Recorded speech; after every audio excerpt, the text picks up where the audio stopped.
I'm Shatavia Elder, Vice President of Education at the Atlanta History Center. It is my pleasure to welcome you to today's Martin Luther King Jr. celebration. I want to begin by thanking you for joining us.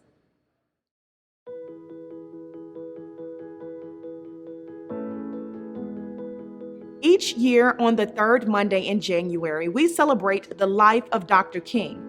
And if you've ever celebrated this day here at our campus before, you would know that these halls are usually filled with visitors of all ages, learning about Dr. King's legacy of nonviolent change and his role in the fight for racial equality.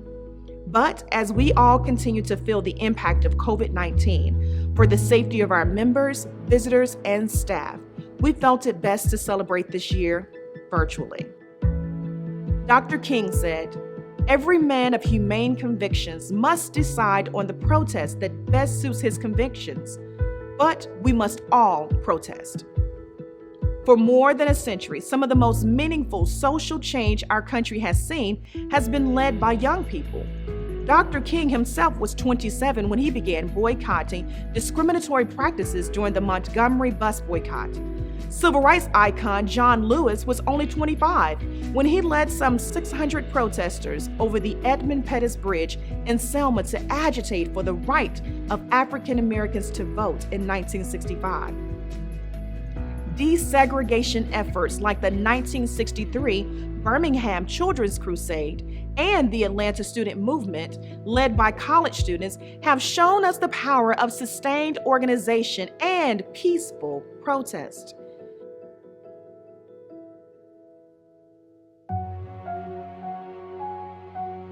Last year, we saw an incredible new movement of youth activism galvanized by issues like police reform, criminal justice reform, and environmental justice.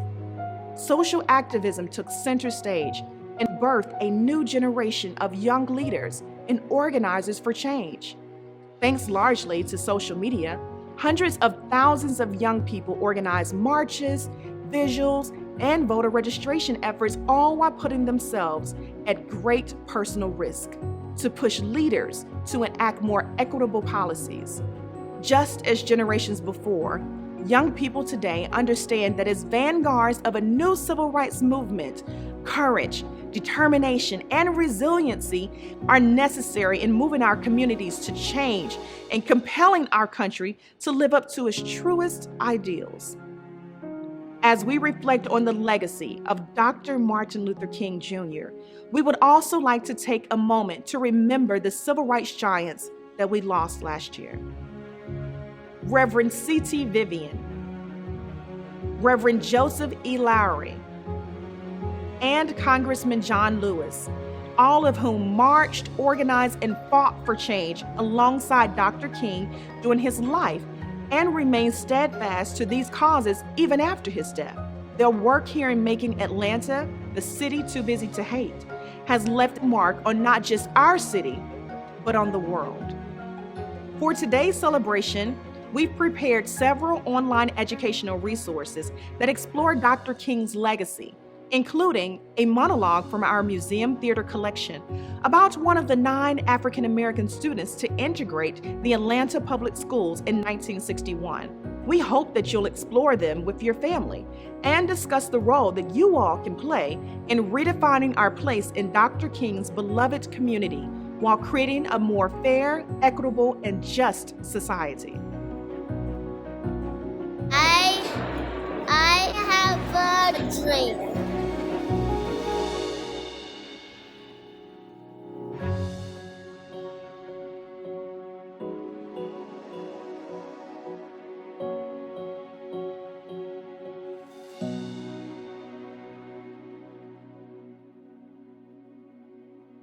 Last week, the moral siege of Atlanta ended in spectacular fashion, with the smoothest token integration ever seen in the Deep South.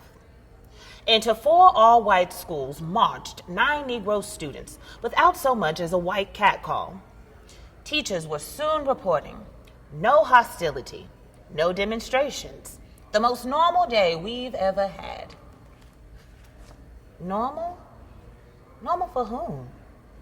Around the same time, President Kennedy publicly commended the way the city handled its integration of the 4 all-white schools by myself and 8 other Negro teenagers.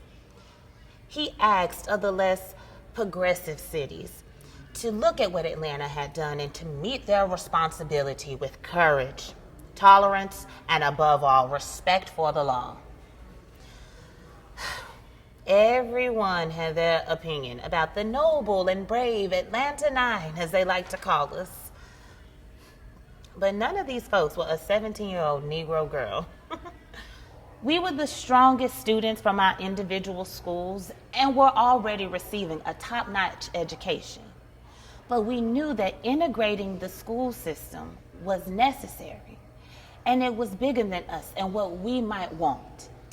On Wednesday, August 30th, 1961, I arrived at Murphy High School along with my good friend Martha Ann Holmes. We arrived with police escort, 15 minutes late. Keep in mind, we had no intention on being late at all. It was decided for us by the adults that it would be best for us to arrive after the white students got there for our own protection. They had learned from Little Rock that the best way to avoid any potential violence was to not create any anticipation. Essentially, they had to sneak us into the school. This continued for months. So did the police escorts to and from Murphy. I don't want to make it sound like it was all horrible. What President Kennedy said was true. There were no physical incidents of violence, no verbal threats of violence. Our integration of the Atlanta public school system was peaceful. That's part of the story. What Martha and I don't talk about, well, at least not publicly, is how absolutely painful it is to be ignored. 5 days a week for hours on end. Occasionally it was the teachers, but mostly it was the other students. We were invisible. No, we worked real hard and excelled in all our courses. We were always polite and courteous. But during lunchtime, we had our own table where we would sit, just the two of us. After a while, we were allowed to sit anywhere. We would sit down and a group of students would get up and leave. The students that remained wouldn't speak to us. No after-school activities, no school dances. I was told, you have every right to attend the senior trip, but it's happening at a place that's segregated and you wouldn't want to ruin it for the others. Now, would you? It's the little things. They build up. The prom is in 2 weeks. I'm not going. I'll probably hang out with some of my friends from Howard High. They have always been so supportive of me. They see me. They also remind me that leaving to attend Murphy was the right decision to make. It hasn't always been easy, and I wouldn't say I've had what one would call a normal high school experience. But it's made me a stronger person. And I hope that it opens the doors for more students to have more choices and more opportunities.